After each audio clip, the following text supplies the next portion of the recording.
अब तक हमने देखा कि देविका के ससुराल के आदमी औरतों को घर के अंदर नहीं आने दे रहे हैं। देविका उन्हें पुलिस में जाने की धमकी देती है, जिससे पूरे गांव में अफरा तफरी मच जाती है। तभी गांव का एक आदमी सरपंच को बुलाकर ले आता है। सरपंच उनके घर के बाहर का नज़ारा देखकर कहते हैं। जोगिंदर जी, ये आपके घर की औरतों ने कैसा हंगामा मचा रखा है। आपका घर तो संस्कारों की मिसाल था, लेकिन ये मैं क्या देख रहा हूँ। आपके घर की किसी औरत ने घूंघट नहीं कर रखा। सरपंच जी, हमारे घर की औरतों को इस देविका ने बहकाया है। हमने पहले ही इन सबको चेतावनी दी थी कि अगर ये घर से बाहर गई तो हम इन्हें घर में नहीं आने देंगे। अब ये देविका हमें धमकी दे रही है कि पुलिस को बुलाएगी। क्या? पुलिस? इस गांव का बरसों पुराना इतिहास रहा है। इस गांव में कभी पुलिस नहीं आई। गांव के सभी फैसले हमने मिलजुल कर किए हैं। जोगिंदर, तुम्हारे घर का फैसला पंचायत करेगी। सरपंच जी, आपने ठीक कहा। पंचायत दोनों तरफ की बातें सुने और जो भी फैसला पंचायत करेगी वो हमें मंजूर होगा।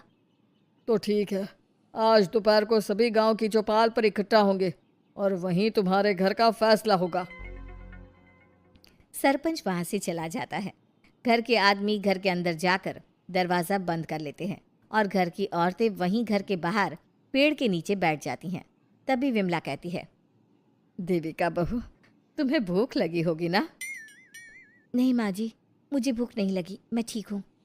बहू, तेरा बच्चा छोटा है अभी, तुझे भूखा नहीं रहना चाहिए। वीना, सुजाता, जाओ पास में जो पंडित जी का बाग है ना, वहाँ से कुछ फल तोड़ लाओ। वीना और सुजाता पास के बगीचे से खूब सारे फल तोड़ कर ले आती हैं। सभी औरतें फल खाती हैं। तभी देविका कहती है। आप सब घर से बाहर निकली, घूंघट उतार दिया तो इन मर्दों की इज्जत चली गई, लेकिन हम सब घर के बाहर भूखे प्यासे बैठे हैं। इस बात पर इन अहंकारी मर्दों को शर्म क्यों नहीं आ रही? हाँ देविका, तुम ठीक कह रही हो। अगर हम मर भी जाए ना, तब भी इन मर्दों के लिए इनके बनाए गए नियम कानून ही अहम रहेंगे, हम नहीं। सुजाता भाभी, मुझे तो सबसे ज़्यादा सचिन पर गुस्सा आ रहा है। उसने मुझसे लव मैरिज की थी, क्या क्या वादे किए थे कि मेरा साथ कभी नहीं छोड़ेगा, और आज उसने मेरा साथ छोड़ दिया। अपने बच्चे को एक बार भी नहीं देखा उसने। देवी का वो शुरू से ही ना डरपोक रहा है। लेकिन इन सारी बातों को छोड़ो, मुझे तो इस बात की चिंता हो रही है कि पंचायत में न जाने क्या फैसला होगा। पता नहीं वो इंसाफ करेंगे भी या नहीं। वीना दीदी, आपको अभी भी पंचायत से इंसाफ मिलने की उम्मीद है? अगर इस गांव की पंचायत में सच में इंसाफ करने की भावना होती तो सरपंच जी अभी हमें घर के अंदर जाने देते। देखा नहीं कितना जहर उगल कर गए हैं हमारे खिलाफ। तो बहू, अब हम क्या करेंगे? पंचायत तो हमारे खिलाफ ही फैसला सुनाएगी। पहले तो हम अपनी सारी बातें रखेंगे। अगर ये लोग नहीं माने तो आपको वही करना होगा जो मैं कहूँगी। लेकिन एक बात आप याद रखना, किसी भी सूरत में हम झुकेंगे नहीं, क्योंकि हम सही हैं। देविका सभी औरतों को समझा रही थी। तभी वहाँ एक गांव वाला आता है। आप सभी को पंचायत में बुलाया है। उस गांव वाले की बात सुनकर सभी औरतें पंचायत में पहुंचती हैं। वो देखती हैं कि उस पंचायत में सारा गांव इकट्ठा हो गया है। बहुत सारी औरतें लंबे लंबे घूंघट करके वहां आई हुई हैं। तभी पंचायत की कार्यवाही शुरू की गई और घर के आदमियों से पूछा गया कि वो घर की औरतों को घर में क्यों नहीं रखना चाहते। हमारे घर की औरतें ना तो घूंघट उतारती है और ना ही किसी डॉक्टर से इलाज करवाती है, और हमारे मना करने के बाद भी इन सब ने घर से बाहर कदम रखा, हमसे ऊंची आवाज़ में बात की। हमने इन सबको चेतावनी भी दी, लेकिन इन्होंने हमारी बात नहीं सुनी।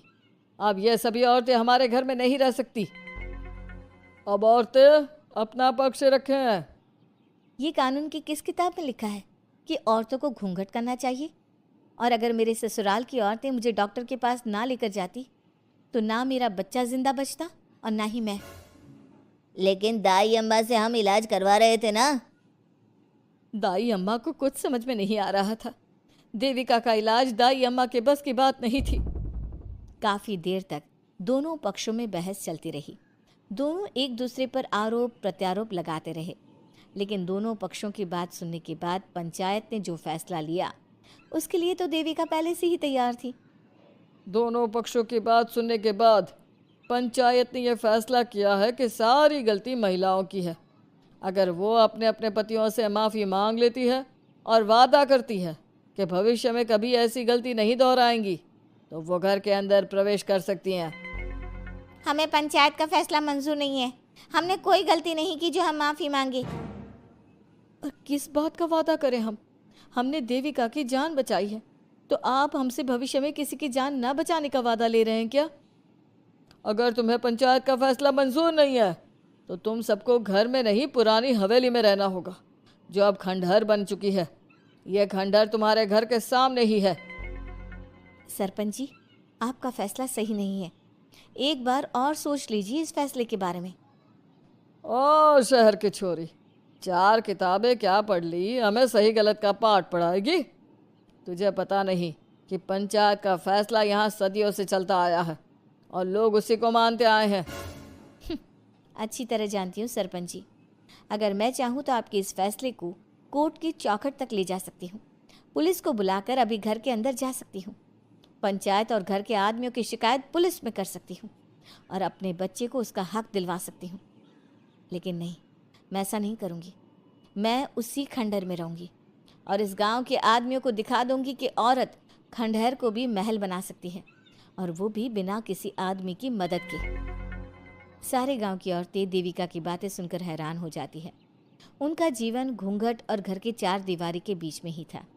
कोई औरत अपने हक के लिए पंचायत से भी टकरा सकती है, ये बात उन्होंने पहली बार सुनी थी।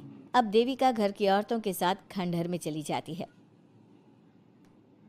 माँ जी, ये खंडहर तो काफ़ी पुराना है। भाभी, खंडहर पुराने ही होते हैं। मुझे तो डरावना भी लग रहा है। मैं डर की वजह से कभी इस खंडहर के आसपास भी नहीं आई, लेकिन मुझे क्या पता था कि एक दिन इसी में रहना पड़ेगा। ये तो टूटा फूटा भी पड़ा है। माँ जी, एक काम करते हैं, ये खंडहर तो काफ़ी बड़ा है, इसलिए एक हिस्से की साफ सफाई करके उसे ही रहने लायक बना देते हैं। बाद में धीरे धीरे पूरा खंडहर ठीक कर लेंगे। हाँ बहू, तुम ठीक कह रही हो। विमला भाभी और मैं इस खंडहर के टूटे हुए हिस्सों पर मिट्टी और ईंटें लगा देते हैं। सुजाता और विना, तुम साफ सफाई कर लो। सभी औरतें मिलकर खंडहर के एक हिस्से को सुधारना शुरू कर देती है और काफ़ी देर तक मेहनत करने के बाद वो उस हिस्से को काफ़ी हद तक अच्छा कर लेती हैं। और इसी तरह रात हो जाती है। सभी औरतें बैठकर बात करती है। माँ, हमने इस खंडहर को घर तो बना दिया है, लेकिन ये घर चलेगा कैसे? हाँ माँ जी, मैं भी यही सोच रही हूँ। और हम सब तो बड़े हैं, गर्मी सर्दी भूख कुछ भी आसानी से बर्दाश्त कर सकते हैं, लेकिन देविका का बेटा बहुत छोटा है, उसे तो हमें अच्छी तरह से पालना होगा ना। मैं भी यही सोच रही हूँ कि आगे हमें क्या करना चाहिए। कम्मू और मैं मिलकर मिट्टी का चूल्हा और मिट्टी के बर्तन बना देते हैं। कुछ दिन के लिए खाने का इंतज़ाम भी हो जाएगा, क्योंकि यहाँ पर खेत और बाग बगीचे आसपास ही हैं, कहीं से कुछ भी ले सकते हैं। पहले आप मुझे ये बताइए कि आप सब लोगों को आता क्या है, मतलब कोई ऐसा काम जिसका आपको शौक हो, जो आपने बचपन से किया हो। बहू, तेरी दिमाग में चल क्या रहा है? माँ जी, बहुत कुछ चल रहा है। बस अब हमारा सारा ध्यान इस बात पर होना चाहिए कि हम अपने लिए अच्छे से अच्छा क्या काम कर सकते हैं। आप सब हिम्मत से और समझदारी से काम लो, फिर देखना हम इस खंडहर को भी महल बना देंगे। इसके लिए सबसे पहले हमें आत्मनिर्भर बनना होगा। देविका सभी को समझा रही थी, तभी उसका बेटा रोने लगा। उसने अपने बेटे को गोद में उठाया और उसे चुप कराने लगी। अब देविका के सामने सबसे बड़ी चुनौती थी कि वो किस तरह से ससुराल की औरतों को आत्मनिर्भर बनाए और किस तरह से अपना घर चलाए। हमारे प्यारे दर्शकों, अब आप बताइए, देविका और घर की सभी औरतों ने अपने पतियों से माफ़ी ना मांगकर सही किया या गलत? क्या उनका खंडहर में रहने का फैसला सही था? अब देविका को क्या कदम उठाना चाहिए, हमें कमेंट में ज़रूर बताना। हमारी कहानी को लाइक, शेयर और चैनल को सब्सक्राइब करना मत भूलना।